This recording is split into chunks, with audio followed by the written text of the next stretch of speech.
Revelation chapter 20. And I saw an angel coming down out of heaven, having the key to the abyss and holding in his hand a great chain. He seized the dragon, that ancient serpent, who is the devil, a Satan, and bound him for 1,000 years. He threw him into the abyss and locked and sealed it over him to keep him from deceiving the nations anymore until the 1,000 years were ended. After that he must be set free for a short time. I saw a throne on which were seated those who had been given authority to judge, and I saw the souls of those who had been beheaded because of the testimony about Jesus and because of the word of God. They had not worshipped the beast or its image and had not received its mark on their foreheads or their hands. They came to life and reigned with Christ 1,000 years.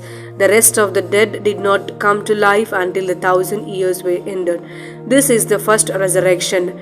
Blessed and holy are those who share in the first resurrection. The second death has no power over them, but they will be priests of God and of Christ and will reign with him for 1,000 years. When the 1,000 years are over, Satan will be released from his prison and will go out to deceive the nations in the four corners of the earth, Gog and Magog, and to gather them for battle.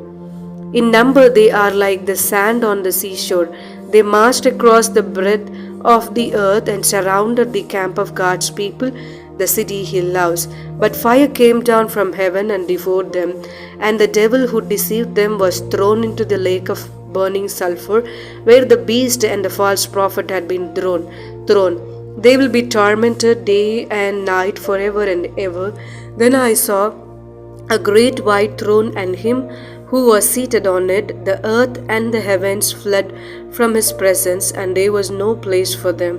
And I saw the dead, great and small, standing before the throne, and books were opened. Another book was opened, which is the book of life. The dead were judged according to what they had done, as recorded in the books. The sea gave up the dead that were in it, and the death and Hades gave up the dead that were in them, and each person was judged according to what they had done. The death and Hades were thrown into the lake of fire. The lake of fire is the second death. Anyone whose name was not found or written in the book of life was thrown into the lake of fire.